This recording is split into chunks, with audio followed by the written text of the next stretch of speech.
All right, chat. We're gonna watch this video. Wrath Classic will be an abomination compared to the original. Again, it's by Toyhouze.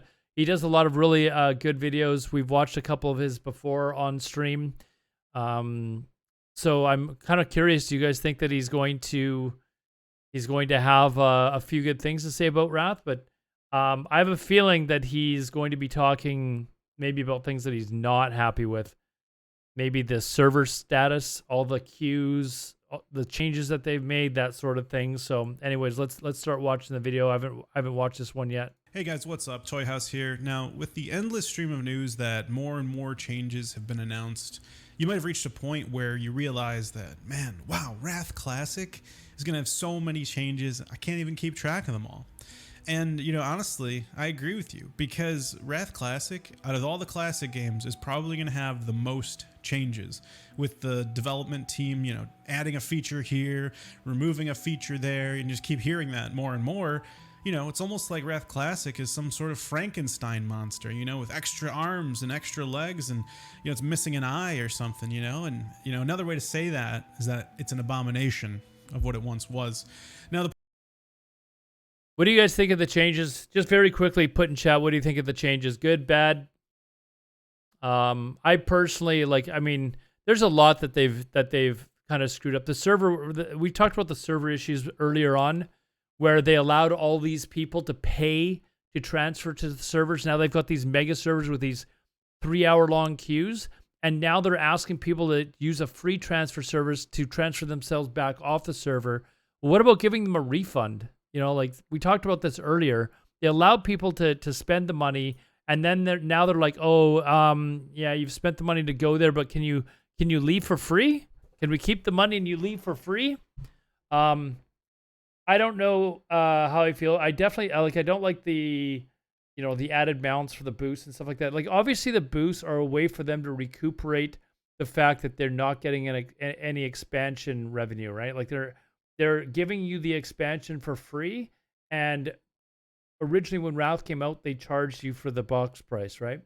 Now they're not doing that, so they're trying to recuperate some of that money by including things like, you know, the mount or whatever in, what is it called? Like the Northrend whatever expansion pack or whatever it's called. I am not buying it.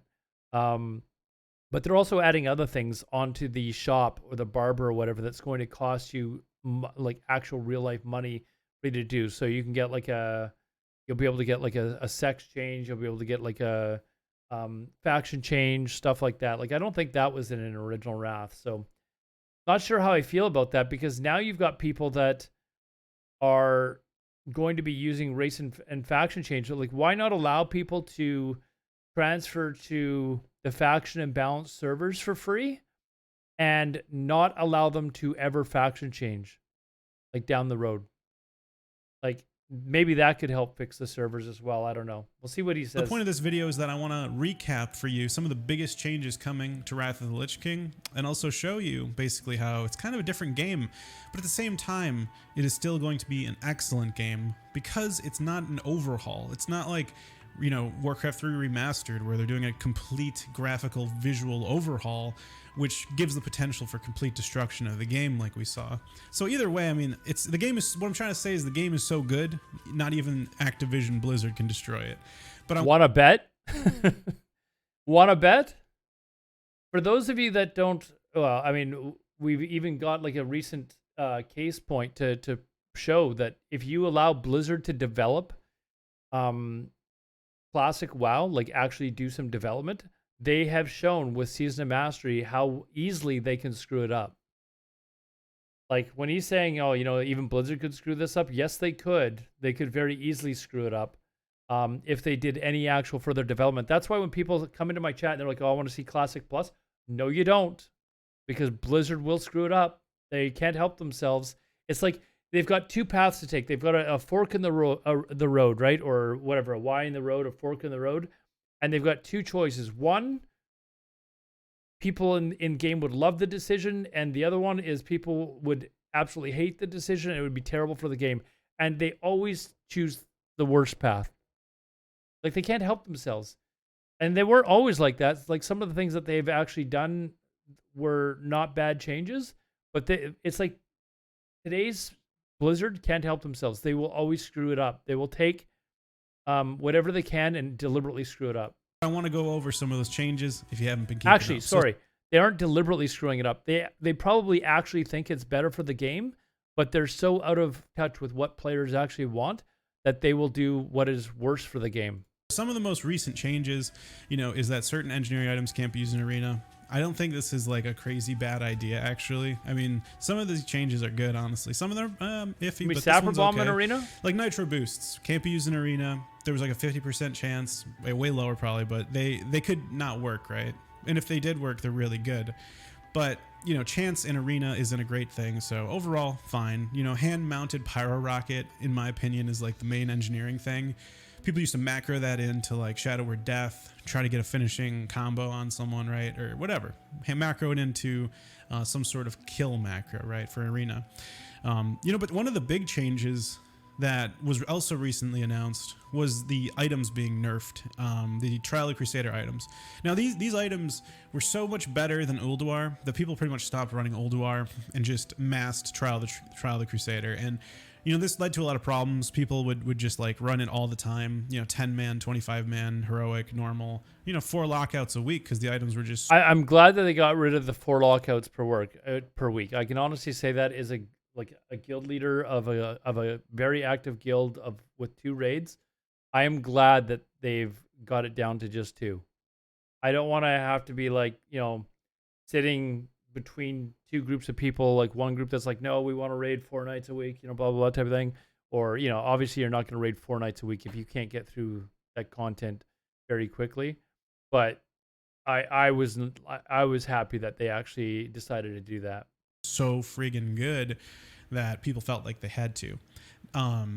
And they just stopped running Ulduar. And so Blizzard kind of wants to fix this, and this involves, potentially nerfing those Trial of the Crusader items. But we heard super recently that instead of nerfing the Trial of the Crusader items, what if they buff the Ulduar items, normal mode slightly, and then hard mode significantly? I thought this was kind of a cool idea. Potentially they could make Ulduar more, more enticing to continue doing once Trial of the Crusader comes out. Good fix, because frankly, I don't even know how old I was, but I remember not really doing Ulduar back in the day because I was just spamming Trial of the Crusader instead. Isn't Ulduar like one of the most popular raids in Classic? Like that's the one, like obviously there's Ice Crown Citadel, but I never did any raiding in Wrath. I know I did Ice Crown Citadel on normal mode. I may have done Ulduar, I don't even remember it because I wasn't a raider back in the day. All I did was PvP. But everyone I hear talk about is they're like, oh, I can't wait to do Ulduar again. I can't wait to do Ulduar again. I kind of missed out on seeing Ulduar. But that's just, they're trying to fix these things that back in the day occurred, but they're not going to occur now because they're trying to fix them, right?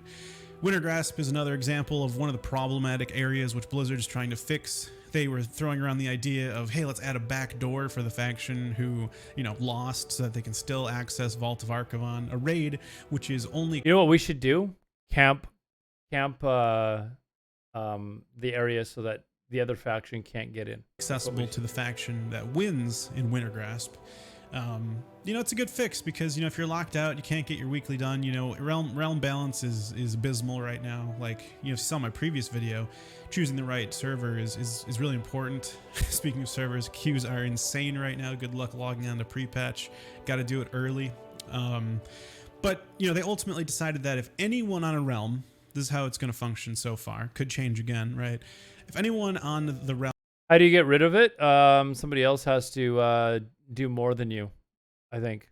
Realm wins. So let's say that one alliance player or that one horde player wins their instanced version of Wintergrasp. So there's many instances of the faction fight going on.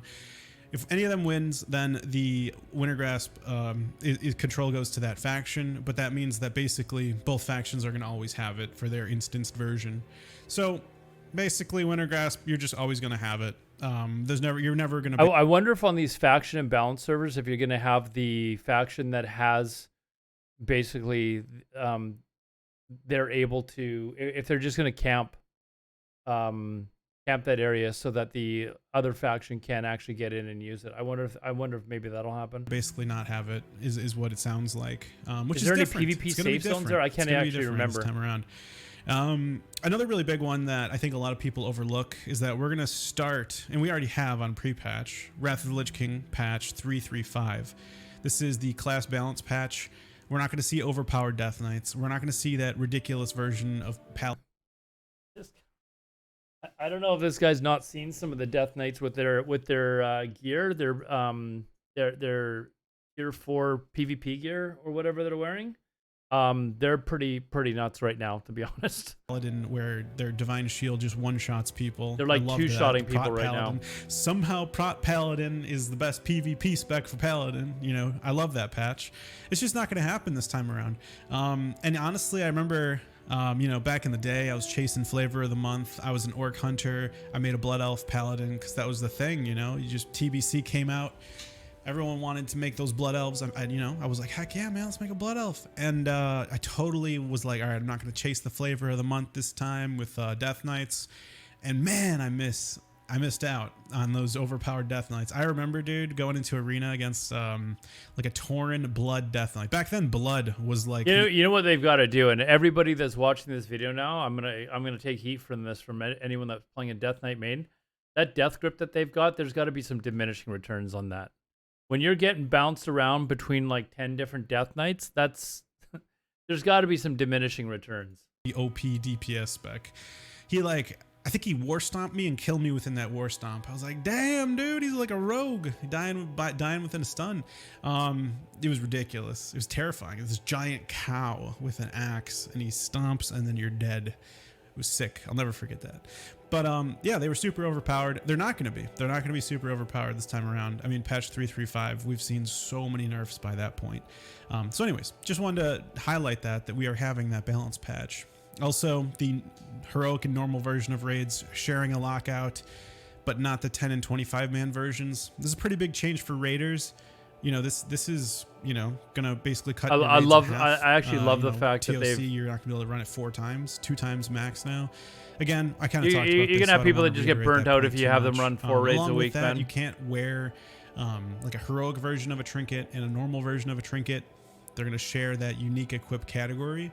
To be honest, I looked around at, you know, best in slots for a lot of different, you know, classes and, you know, situations. Most people didn't actually do, you know, this. You know, you might see it, you know, with Solace of the Fallen, you know, the MP5 trinket. There's potential that, you know, maybe you want ridiculous MP5 for PvE situations. So you want like the normal version and then the heroic version. You're just... What is this? Look at this guy's bar. He's level 70. He's got like 5 abilities on his bar. What the heck? Never gonna run out of mana. But yeah, it's not that crazy of a change. But you know, particularly I think this affects humans who typically will not equip. I guess some of them are behind his camera, but I mean, PvE with 2 really good trinkets, and you don't have to worry. There's only like 5 abilities here. About that PvP trinket because you have every man for himself, which another change, they're changing that to will to survive. And again, in pre-patch, you'll already see that change. One of the biggest changes though, if you know, you haven't heard about it yet, is the random dungeon finder, or I should say the non-existent. Is it PTR? Non-existence of it in Wrath of the Lich King. Activision has 0 plans to add the random dungeon finder, which is a big blow to about 50% of the community, myself included. I'm a lazy gamer. What do you guys think about what do you guys think in chat about the dungeon finder? I'm not going to give my opinion in this video because no matter what I say, the people that don't like my opinion, like there's 50% of people on one side and 50% of the on the other. And as soon as I voice my opinion, you get people that are angry. Like, what do you guys think about them not having dungeon finder where you can actually get teleported to the dungeon? Are you guys for that or against it? Kind of curious. You're glad that it's in, keep it out. It's poo for making friends. Dungeon finder is too much like retail. Just be able to queue up and be teleported. Well, that's when it started. It was in Wrath of the Lich King, right? The very last major patch in Wrath of the Lich King is when Dungeon Finder came in and it teleported you directly to the dungeon. So you guys are all against it. Okay. Into a dungeon. I love that. But that's not going to be in there. He doesn't but like for it. A lot of people, they're happy. So I'm super happy for those people. But, you know, it's not going to be there. Maybe they're just holding out on us and we're going to see it get added in like phase 3 or phase 4. Who knows?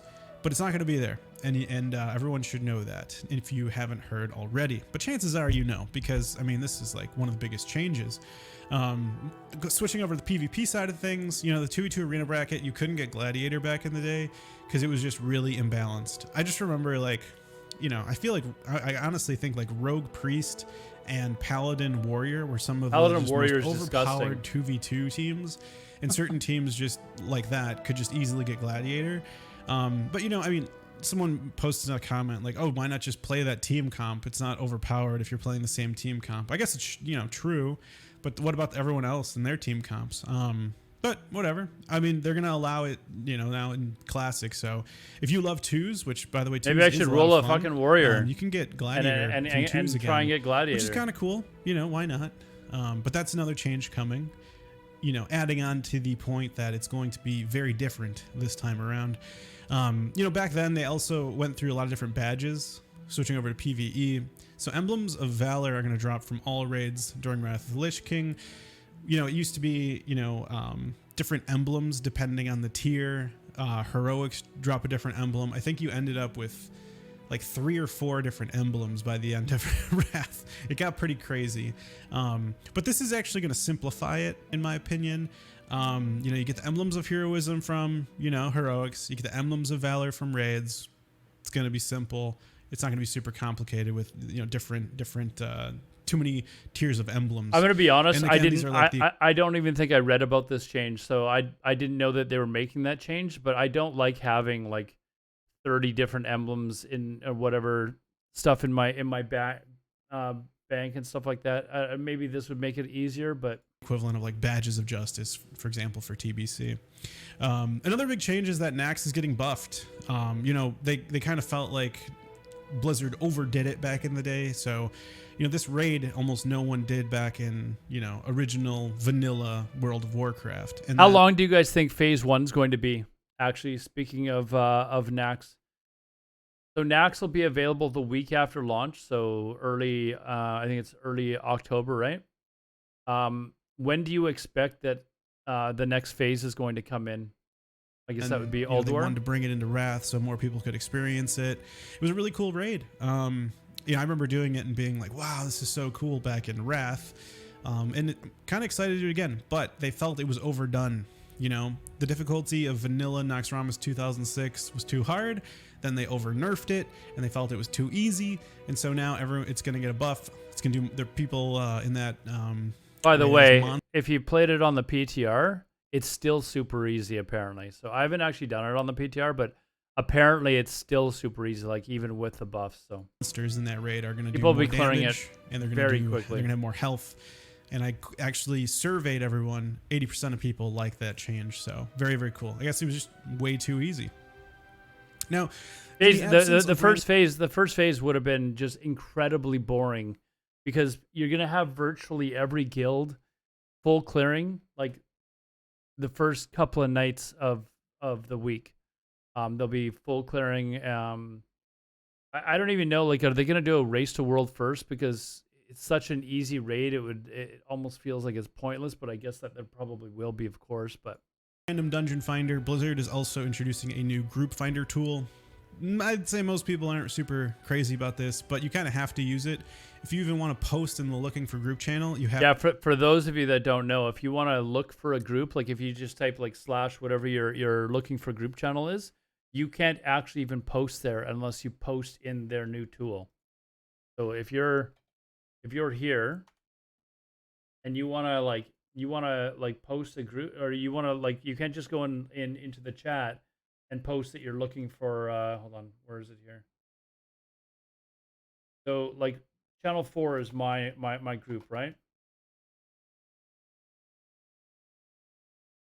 Like I have to actually list myself looking for the group. So they're basically forcing you to use this tool if you're looking for a group at all. So in that sense, it's kind of irritating, but everyone will end up using it.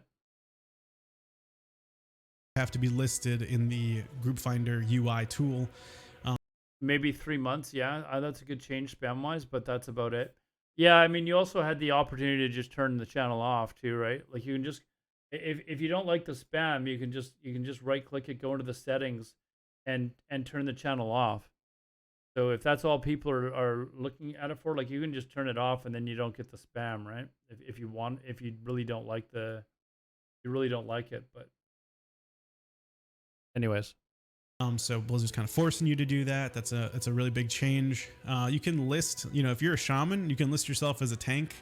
If you're a rogue, you could list yourself as a healer. Not recommending it. I'm not suggesting it, but it's possible in this tool. You can. I mean, I'm playing a druid right now, so I can list myself as anything, but that probably shouldn't be allowed. Like, although I mean, if you want to list yourself as a healer and the person's like looking at the available healers and you're a rogue and they see it, so I mean, I don't know. You can. That's not. I don't know. What's the point? Like, what's the point if somebody sees that you're a rogue and you've listed yourself as a healer? Like, they're not going to take you, right? Certain classes can absolutely early on can do certain roles. Like you could probably get away with like certain classes doing certain things, but later on you should. The rogue's going to bandage everyone. I think that's what's going to happen. Like if you're a shaman, you're either a healer or DPS. Things like that. But I don't know. I'm willing to try the tool, whatever. But we'll see. And one of the biggest changes of all is already implemented, in my opinion, which is Joyous Journeys.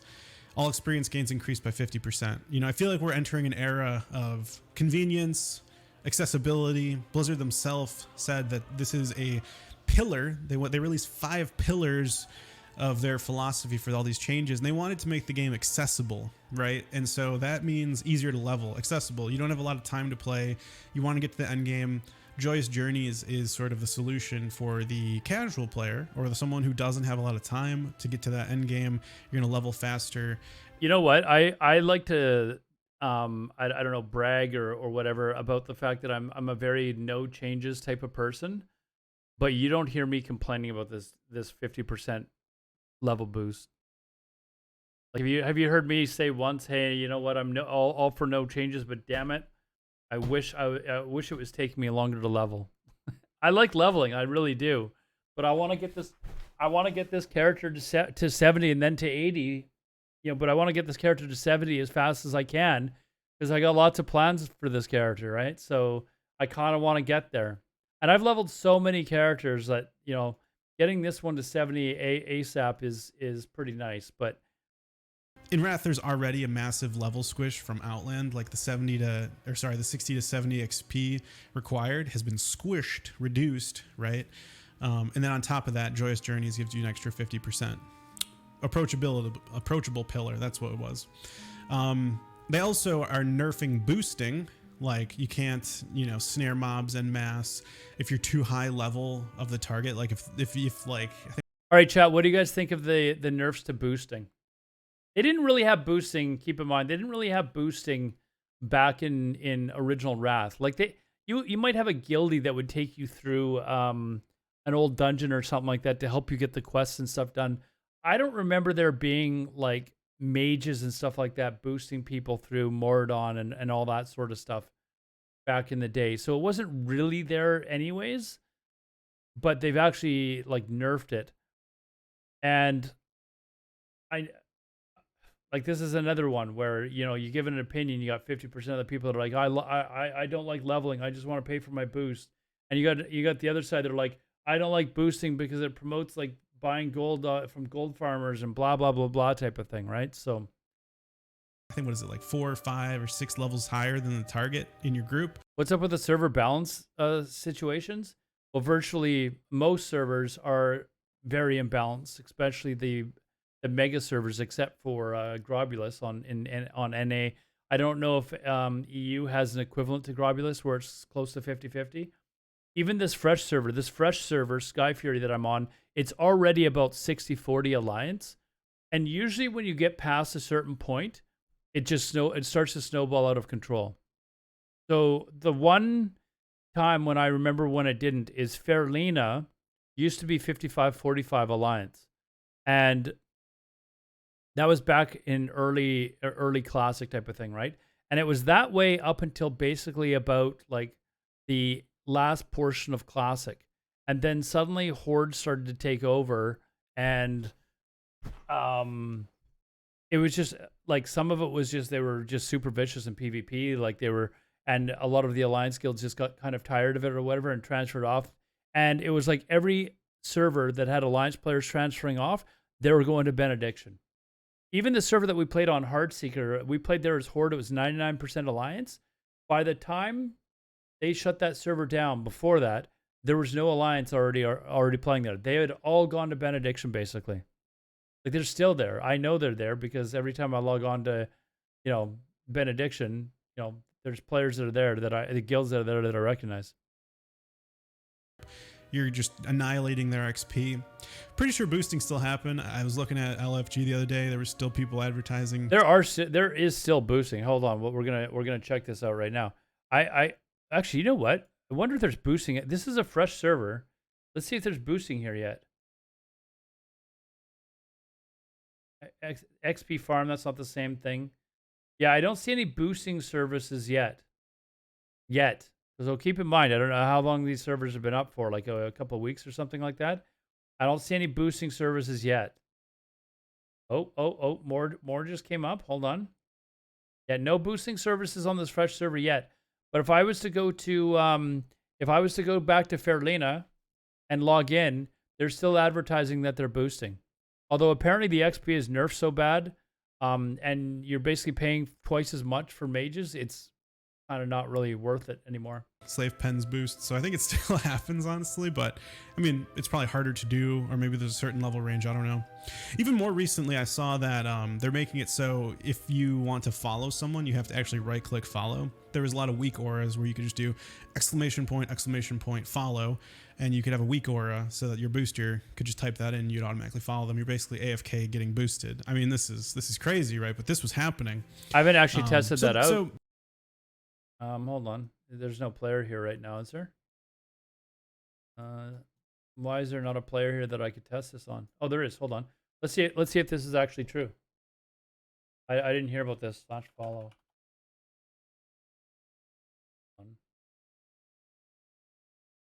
/follow. Oh, that still works.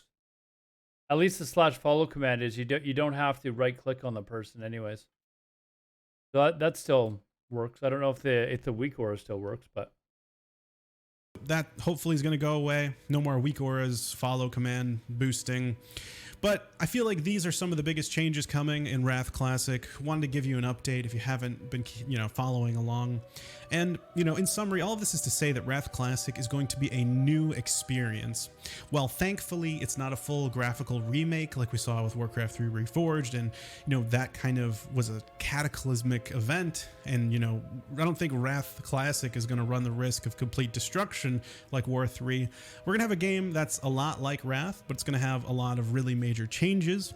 I know I'm going to enjoy the heck out of the game either way. Don't get me wrong with this video. I love the game. I'm going to play the game. I think we're all going to enjoy it no matter what Blizzard does to it, unless they do something insane, but I don't think they're going to do something beyond. I mean, what could be worse than RDF, right? They already made a massive change, so I thought it was worth mentioning. Well, worse or better. There's a lot of people that have come into my chat, and they're all you guys. I asked you guys all in chat earlier: are you for or against them getting rid of Raid Dungeon Finder or the Dungeon Finder? He's obviously doesn't like it, but a lot of you guys in my chat say that you like the fact that they've taken it out. So if he's saying, what could be worse? I mean, for a lot of people, they jumped for joy when that happened. So I guess it depends on your opinion, but that is definitely a change to the game, though. If they could give us Wrath of the Lich King with absolutely no changes compared to like how Wrath was back in the day, I'd be all for it. Because the whole reason why I want to experience these old classic versions of the game is to experience the game as it was then. The fact that it might be easier or whatever is got nothing to do with it. Like, I want to experience the game as it was. And yes, I understand people are better at the game now, and the content is easy and all this stuff. That's besides the point. I want to play the game as it was back then. But right from day one, even with Classic Vanilla, when they announced that, there was already changes that they were doing to change the game a little bit. They didn't have progressive itemization. That was the big one. They didn't have progressive itemization. They didn't start off with like patch point 1.1 or whatever it was. We didn't get the original version of Alterac Valley, stuff like that. Like that was all stuff that a lot of us had hoped that we'd be able to experience it patch by patch by patch. And I've actually already seen private servers that have popped up where they are advertising that they are going patch for patch for patch. So I also think the other big one is the one that we've everyone's been complaining about it, is the faction imbalance. Blizzard should have stepped in to correct the faction imbalance issue before they did. I mean, they just announced today or yesterday that they are going to not allow people to change, and they're locking to change servers. They're locking the servers. If you don't have a character there, you can't even create a character, nothing. And this is something that they should have stepped in and done months ago. Like absolutely months ago. But you know why they didn't? Because they got greedy. How many hundreds, thousands of people were transferring their characters from places like Heartseeker and wherever to transfer them to these faction imbalance servers? And Blizzard saw all this money rolling in, and they're like, "Oh, wow, look at all the revenue that we're bringing in. Oh, wow, we're people that work for the company, and we get paid bonuses with stock options and stuff like that. And this is going to make our stock price go up." So of course they're like, "We're not going to turn this off." But now that it's a problem and it's breaking their servers, they wrote a post earlier today admitting that it's broken their servers. Now what do they want to do? They're asking you to transfer off the server for free after you've already paid money to transfer there. So how about a refund? If you've paid money to transfer to that server and now they're asking you to leave, why are they not giving you a refund, or why are they not reimbursing you somehow? Yeah, exactly. Make it right. Like, give these people a refund. Give them a free month. Give them a free month subscription. If they're willing to transfer off, you know what? We're going to give you a free month subscription. You know why they won't? You know why they won't? Because it's lost revenue. What server are we talking about? Any of the mega servers. So what happened is you had all these people that were on all these small servers, whether it was Heartseeker or insert name of server that no longer exists now, and people were leaving these servers and going to these mega servers, and Blizzard didn't stop it until now. They've announced in a post that their servers cannot perform any better than they are because there's way too many people. And it's like, well, you guys are the tech guys. You know what your limit is. Why did you not stop it? Now, after people have spent all this money to transfer to these servers and paid money, I don't even know what it costs to transfer a character. Whatever it is, $25, maybe it's 40. I have no idea. Maybe somebody in chat knows. But they paid this money already. You've transferred to this. It's caused this massive issue, and now Blizzard is asking you to, after you paid to transfer there, is asking you to leave the server for free. Right? It's like it's absurd that people have done this, and now they're like, "Oh yeah, now that you've spent the money, we're going to ask you to go away. We're going to ask you to fix the problem for us." Give them something for it. Give them a free month subscription. Give them something. It's ridiculous that they're not doing something for these people that are leaving the server. And they're just, what they're doing is they're waiting, they're asking people to leave. And they've announced in the post today that tens of thousands of people are leaving these servers or whatever already, and that it's working. I don't know that there's tens of thousands of people that are leaving the server. That's just what they're saying. I think that they're actually saying this just to get people to believe that all these people are leaving the server and that all these other servers are extremely busy and stuff like that, and it'll be a great new home for you. I don't think that's probably the case at all. We should log on to is it Sulphurous? I think the one that they're saying is actually getting really full. We should log on there at peak hours and see how busy it actually is. Walk around in Orgrimmar or Stormwind or something like that and see how busy it actually is. Because I don't know. Anyways, that video is again by Toyhouze. If you guys are unfamiliar with him, those of you that are watching in stream, I will leave the link. Those of you that are watching on YouTube, of course, I will leave his link to this video as well as to his channel. Please go over there, like and subscribe the video. If you are watching my video on YouTube and you enjoyed the commentary, I would greatly appreciate a subscription and like the video as well. It does really help with my algorithm. I do stream 6 nights a week from Tuesday through Sunday at 9 p.m. Eastern. If you want to chat with me about anything else that we talk about for World of Warcraft, any of these videos, or anything else, I'll talk to you later. Thanks a lot. Hopefully you enjoyed the video, and we'll see you in the next one. Take care.